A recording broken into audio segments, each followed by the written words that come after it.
Hoje com a cantora nova, não sei se ela tinha cantado já sábado passado, já. Então, para mim, hoje só, né? Mas glória a Deus, ainda até o final do culto, né? Capaz de o Senhor nos surpreender, né, meu irmão? Glória a Deus. Vamos trazer agora um pouco da palavra para o conhecimento, para o fortalecimento das nossas vidas, no nome de Jesus. Eu quero que você acompanhe comigo, né, os textos bíblicos que nós vamos trazer hoje, e já vá procurando na sua Bíblia o Salmo, né, Salmo de número 126, livro de Salmos, o número 126. Amém? Vitor, estamos prontos aí? Glória a Deus. Muito bem, antes de começar o texto o compartilhar da palavra desta tarde, eu queria fazer não é uma correção, apenas trazer uma informação para a congregação, né? Quando nós fizemos o culto da Páscoa aqui, nós falamos sobre a origem da Páscoa lá ainda, né? Quando o povo era escravo no Egito, e falamos do início, né, da Páscoa, o ano da Páscoa, no primeiro mês deles é o Nisan, né? Nisan ou Abib, né? Que é entre o mês de março e o mês de abril, lá é meio a meio no calendário judeu, no calendário hebreu. Esse é o início do ano cultual, do culto, tá? Porque também o ano civil, como nós temos aqui, que é janeiro, muda de dezembro para janeiro, o ano civil judeu é entre setembro e outubro, seria o mês de Tirze, né?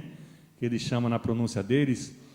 Então, esse ano civil. Mas a Páscoa mesmo é o ano cultual e é o primeiro mês do ano do calendário judeu, que começa na primavera, é o mês de Nisan mesmo, que corresponde lá quando o povo estava cativo no Egito, né, e foi instituída a Páscoa do Senhor. Amém? Amém. Muito bem. Hoje nós vamos falar um pouco sobre oração, sobre o corpo de Cristo, sobre a necessidade de estarmos unidos. Falamos um pouco na célula de quinta-feira sobre isso, mas vamos começar pelo Salmo de número 126, que é um salmo, né, muito tradicional na história judia, e fala assim, vou falar os primeiros versículos, diz assim: quando o Senhor restaurou a sorte de Sião, ficamos como quem sonha. Então a nossa boca se encheu de riso e a nossa língua de júbilo. Então entre as nações se dizia: grandes coisas o Senhor tem feito por eles. Com efeito, grandes coisas fez o Senhor por nós. Por isso estamos alegres. E o verso 4 diz: restaura, Senhor, a nossa sorte, como as torrentes do Neguebe. Amém? Vamos ficar aqui nesses 4 primeiros versículos. Você que vai acompanhar aí nas transmissões, o Salmo 126. É interessante que aqui fala uma coisa nova, uma restauração. Restauração é uma transformação, é uma mudança. Então esse povo, ele passa a ter novamente o que tinha perdido. E a história de Israel, do povo de Israel, tem muito a ver com isso, né? Com o que nós aprendemos aqui. É um vai e vem, não é? Ela era uma desobediência, arrependimento, e o Senhor voltava. Desobedecia, se arrependia, e o Senhor voltava. E aqui ele fala, quando o Senhor restaurou a sorte, Sião aqui é Jerusalém, quando o Senhor restaurou a nossa sorte, a sorte de Sião, a sorte de Dira, ficamos felizes. Quem não fica feliz quando conquistamos alguma coisa de Deus? O salmista fala, ficamos como quem sonha, como quem está esperando. Eu perguntei no começo, quem estava esperando algo de Deus na sua vida? Deus vai lhe dar. Pode ser hoje, mas Ele vai dar no tempo dEle. Sonhe. Sonhe o sonho de Deus e ore. Então a boca se encheu de riso e a nossa língua de júbilo. A gente começa a falar, né? A gente sorri, fica feliz, a gente começa a falar, testemunhar. Esqueci, Vitor, daqui a pouquinho você testemunha, né? Se encheu de júbilo. Então, entre as nações, quer dizer, os outros veem as transformações que nós conquistamos. Entre as nações se dizia: grandes coisas o Senhor tem feito por eles. Por quem? Por nós, povo de Deus. E grandes coisas o Senhor tem nos feito. Com efeito, grandes coisas fez o Senhor por nós. Nós temos que reconhecer. Se os outros reconhecem, por que não nós? O que é que nós estamos esperando para reconhecer o que Deus tem feito nas nossas vidas? Para retribuir, mas retribuir como, pastor? Eu não posso dar nada para Deus. Pode. E o seu nada é muito para Deus. Você pode sorrir para alguém na rua, que você nunca viu, e o sorriso desarma. O sorriso é parte do amor, é a parte da aproximação. Você pode orar por alguém que você não conhece. Você pode orar por alguém da sua família que ainda não se converteu. Você pode orar por um vizinho, um colega de trabalho, na escola do seu filho, da sua filha. Porque o Senhor tem feito grandes coisas. E o mundo aí fora tem visto isso. E às vezes a visão do mundo lá fora é maior do que a nossa visão daquilo que o Senhor tem feito pelas nossas vidas. E continua: restaura, Senhor, a nossa sorte, como as torrentes do Negueb. No começo ele fala, quando o Senhor restaurou a sorte de Sião, a sorte de Jerusalém, a sorte de Dira. O Senhor pode restaurar a tua sorte, eu não sei qual é, mas o Senhor sabe. Se entrega a Ele, passa para Ele o que não deve ser teu, é fardo, é jugo. Restaura a nossa, como as torrentes do Negueb. Negueb é um deserto. Nós sabemos o que representa um deserto. Mas quando as águas vêm, as torrentes vêm, aquele deserto deixa de ser duro, deixa de ser difícil, deixa de matar, deixa de empobrecer. Como nós vimos ali o Salmo, né? O Jó passou por um deserto, ele tinha muita coisa, mas Deus permitiu para nos ensinar. E ele foi tirado dele tudo o que ele tinha, até a família. E no final do livro, o Senhor diz que mudou a sorte dele, quando ele orou pelos outros. Ele nem pediu para ele pediu para os outros. Para aqueles 3 amigos, que o livro todo é uma troca, né, de opiniões, aqueles 3 amigos que foram consolá-lo. Então o Senhor só aceitava se viesse de Jó. E Jó, obediente que era, ele orou pelos amigos, e por causa disso o Senhor restaurou. Aqui o salmista diz, como as torrentes do Negueb. Quem vive próximo ao deserto sabe o que significa água. Eu estive no Brasil, morei em Ribeirão Preto, no interior de São Paulo, uma cidade riquíssima, belíssima, e vi a mesma coisa que eu via muitos anos atrás. As pessoas lavam as calçadas, não varrem, lavam. É um desperdício de água tremendo. Lá faz muito calor, mas se desperdiça muita água. É porque nunca faltou água. Mas quem é do deserto sabe o que a água representa. Ali em Israel, quando eu fui com a Mariane, nas estradas, o ônibus ia da excursão, a gente via canaletas ao longo de toda a estrada.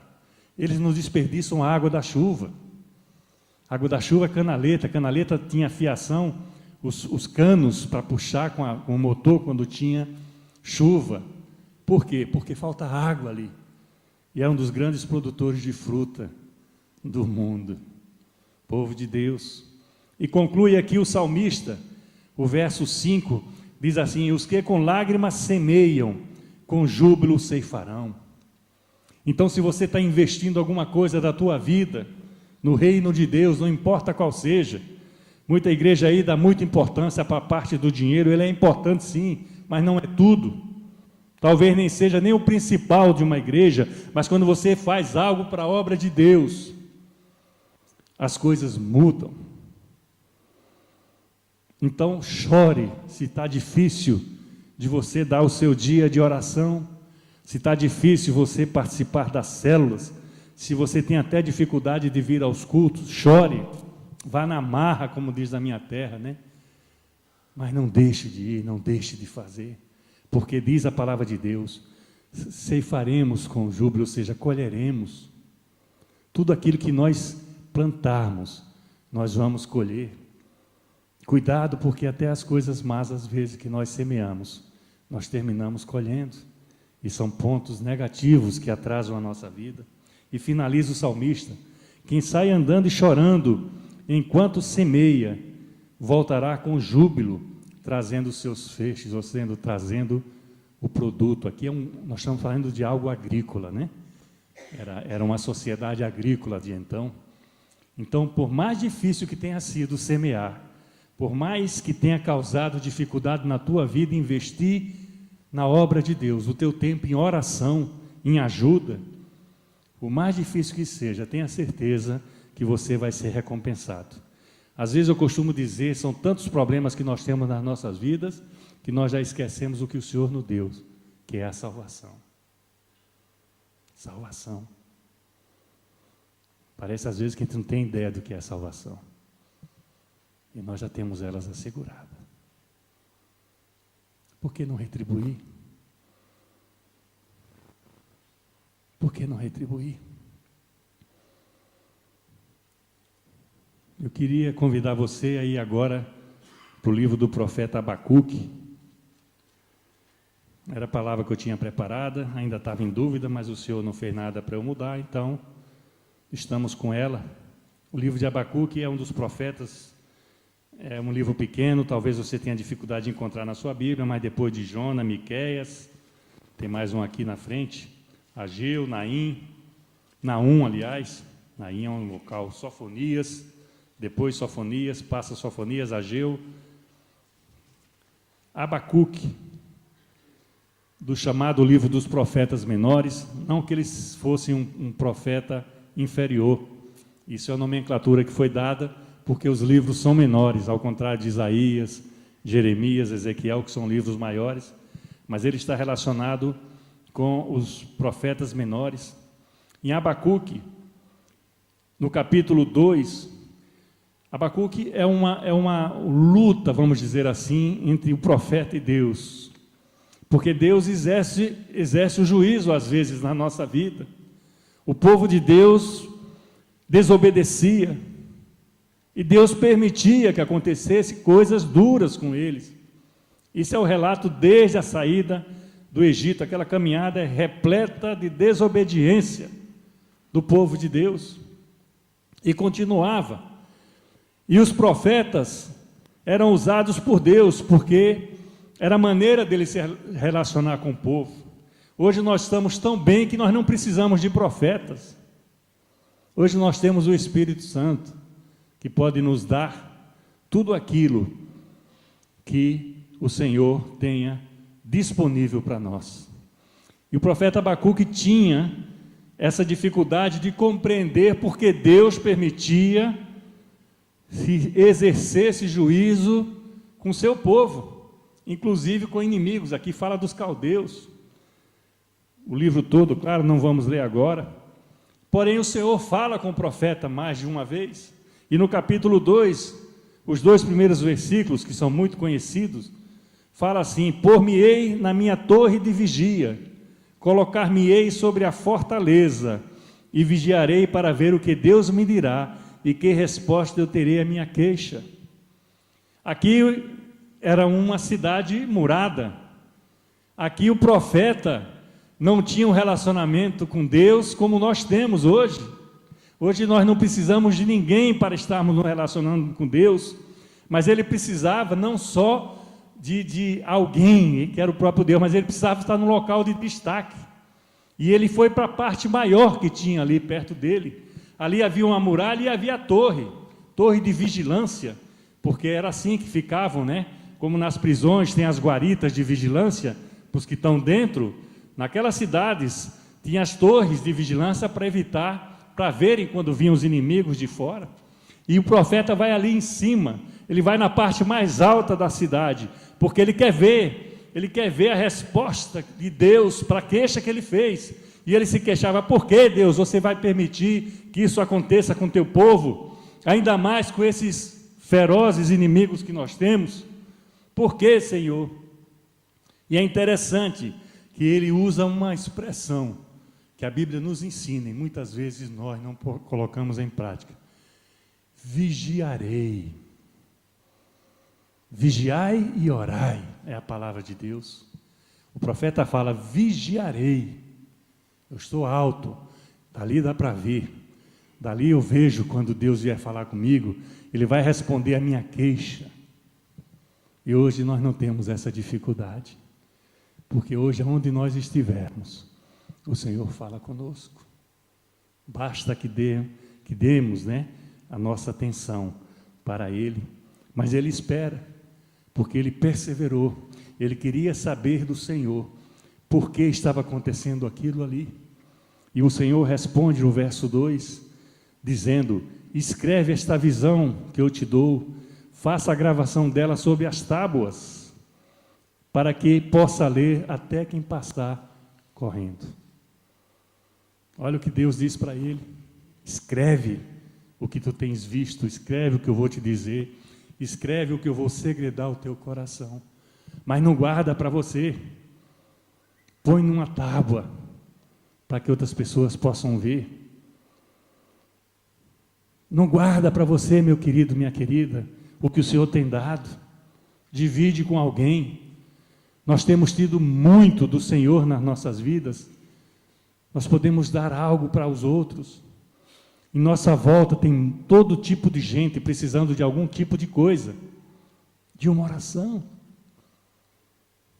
Às vezes você não precisa tirar nada do que é seu, do que você tem, do que você conquistou justamente com o seu trabalho.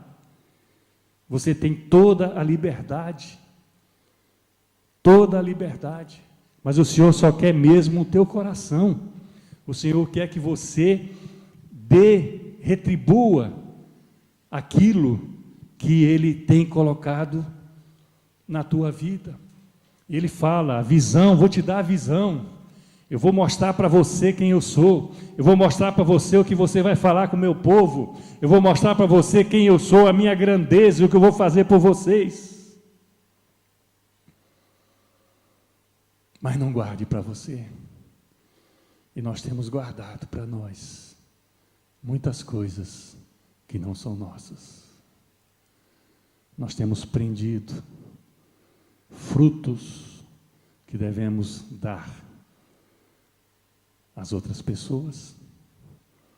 Aí fora o povo está morrendo com toda a sorte de dificuldades.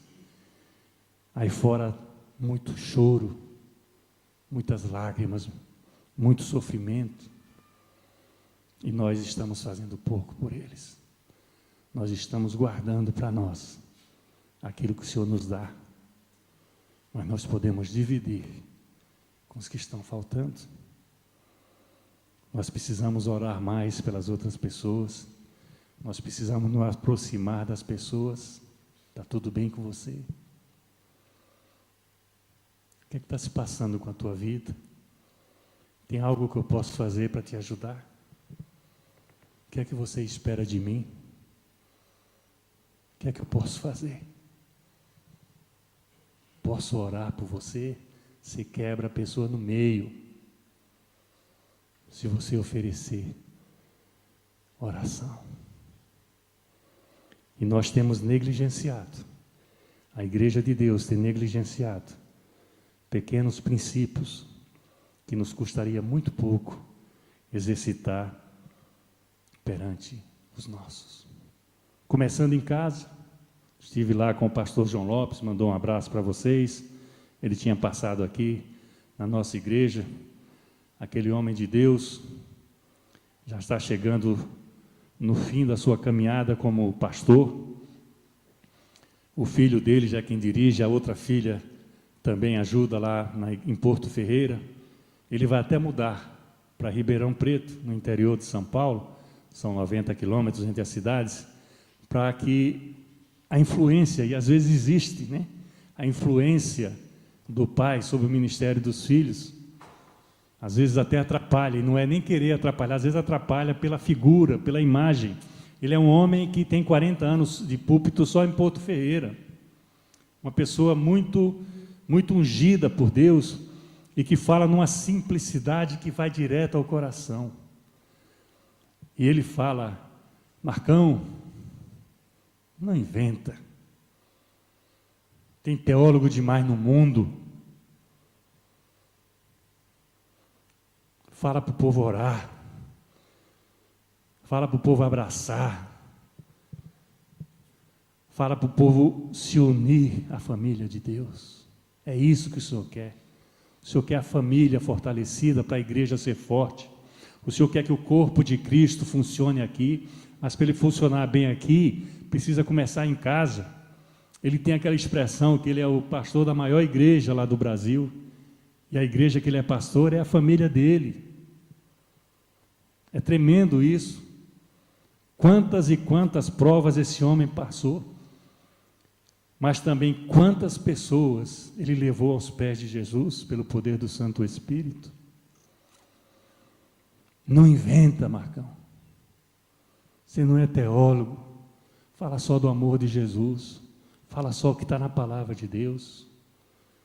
O achismo não é para nós. E nós temos visto por aí, mundo afora, como estão brincando com as coisas de Deus. Muitos estão falando que só tem céu, mas cuidado que o inferno está ali, com as portas abertas. E nós temos que ser esse instrumento de Deus. Nós não temos que guardar essas coisas de Deus nas nossas vidas. Nós temos que, como ele orienta Abacuque, né? Como Deus orienta o profeta Abacuque, escreve o que eu vou te falar. Aqui eu até já brinquei, sempre que eu passo por esse texto. Quem já viu outdoor na estrada, né? Então, Deus aqui, para quem estuda, né? Marketing, né? Publicidade, é um outdoor o que Deus está falando aqui. Escreve a visão, grava sobre as tábuas, para que a possa ler até quem passe correndo. E a gente sempre dá uma espiadinha, né? Quando o outdoor nos interessa. Mais à frente, no verso 14 desse mesmo capítulo 2 de Abacuque, diz a palavra de Deus: pois a terra se encherá do conhecimento da glória do Senhor, como as águas cobrem o mar. É tremendo, a terra vai se encher disso. Vai chegar o tempo que a terra vai estar tão cheia do conhecimento de Deus, que não vai haver mais nada nocivo, né? Nada daquilo que tem feito tropeçar a humanidade, feito cair no pecado. E é tremendo porque, se você voltar lá em Isaías, quem quiser, dê uma voltinha em Isaías, mas deixa a sua página aqui aberta, Isaías capítulo 11, verso 9, esses versos anteriores é tremendo, porque o tempo de Deus, quando de restauração, vai haver coisas que não existem no mundo hoje, no reino animal, entre as pessoas. Mas o verso 9 fala assim: não se fará mal nem dano algum em todo o meu santo monte, porque a terra se encherá do conhecimento do Senhor, como as águas cobrem o mar. O mesmo que Abacuque está falando aqui, naquele verso 14 do capítulo 2, Isaías está repetindo no contexto do que ele fala, que é o verso 6, o lobo habitará com o cordeiro, o leopardo se deitará com o cabrito, o bezerro, o leão novo, o animal cevado andarão juntos, e um pequenino, uma criança os guiará. Como é que ele consegue ver uma coisa dessa? Só no reino de Deus. O que é impossível ao homem não é impossível a Deus. E gozado que Isaías fala isso 140 anos, 150 anos antes de Abacuque. Mas o Espírito é um só. Por isso a Bíblia fala que há um só Deus, um só Senhor, uma só fé, um só batismo. Porque o mesmo Deus que falou com Isaías 140 anos antes, estava falando com Abacuque 140 anos depois. Por isso que Abacuque, na autoridade da palavra de Deus, da visão que Deus dava, diz para a igreja de hoje, para os nossos dias: pois a terra se encherá do conhecimento da glória do Senhor, como as águas cobrem o mar. Vocês creem nisso? Amém. E finalizando, damos um salto aí para o capítulo 3. O profeta vai orar para o Senhor, e no final desse capítulo, algo tremendo que nós temos que pôr em prática no nosso dia a dia. Diz assim, a partir do verso 17, do profeta Abacuque, capítulo 3, a partir do verso 17. Ainda que a figueira não floresça, nem haja fruto na vide, o produto da oliveira minta, e os campos não produzam o mantimento, as ovelhas sejam arrebatadas do aprisco, e nos currais não haja gado. Todavia, eu me alegro no Senhor, exulto no Deus da minha salvação. Aqui é uma condição que não se pode imaginar no contexto daquele povo que vivia do campo e sofrendo as consequências da desobediência que praticara antes e que o Senhor fizera eles pagaram o preço por isso. E o profeta, no final da sua oração, traz isso para a nossa vida. Ainda que a figueira não floresça, eu vou repetir que é muito bonito esse texto. Não haja fruto na vida e o produto da oliveira minta, e os campos não produzam mantimento, as ovelhas sejam arrebatadas do aprisco e nos currais não haja gado. Todavia eu me alegro no Senhor, exulto no Deus da minha salvação. Eu me alegro em Ti, Senhor, exulto, porque Tu és o Senhor da minha salvação. Pastor, mas aí só está falando do campo. Ainda que teu casamento não vá bem, ainda que a tua saúde esteja fragilizada, ainda que as tuas finanças estejam destruídas, ainda que teus relacionamentos estejam impactados negativamente, ainda assim você tem que exultar no Deus da tua salvação, porque somente Ele vai fazer essa transformação, somente Ele vai mudar essa condição que você vai estar atravessando, somente Ele, mais ninguém. Não nos iludamos com as coisas do mundo, elas podem ser bonitas, atraentes, mas são passageiras e cegam, tiram-nos do foco que nós temos que ter. Nós temos que dar valor ao que já alcançamos pelo poder de Deus, pelo amor através daquela cruz que nos livrou do pecado e nos assegura a eternidade. O que é que nos falta para receber do Senhor? Às vezes nós podemos questionar por que os nossos sonhos ainda não estão sendo concretizados. O tempo do Senhor é diferente do nosso tempo. Ele não te dá às vezes, Ele não nos dá às vezes o que nós queremos, porque não vai ser bom para nós. Tenha certeza disso. Se agradar ao coração do Senhor, e se estivermos caminhando com Ele, olhando para o alvo, com certeza, Ele está preparando o melhor tempo para as nossas vidas. Aquilo que vocês levantaram a mão no começo do culto, aquela resposta que você precisa ter de Deus, está na palavra de Deus? Você não vai encontrá-la nos pubs, nas redes sociais, nas ruas. Aquilo que você precisa de Deus, você vai achar através da palavra de Deus, porque ela vai te direcionar, ela vai te levar para o lugar onde você precisa estar, para você receber o melhor de Deus na tua vida. Nós todos, cada um de nós, cada um com seu tempo, cada um com sua necessidade, nós precisamos orar mais. Precisamos orar mais. Sempre mais. Às vezes a gente acha que tem orado bastante, mas às vezes não. E orar principalmente uns pelos outros. Nós não temos que pensar numa competição, porque o reino de Deus não é uma competição. Nós não fizemos nada para alcançar o que nós alcançamos do Senhor nas nossas vidas.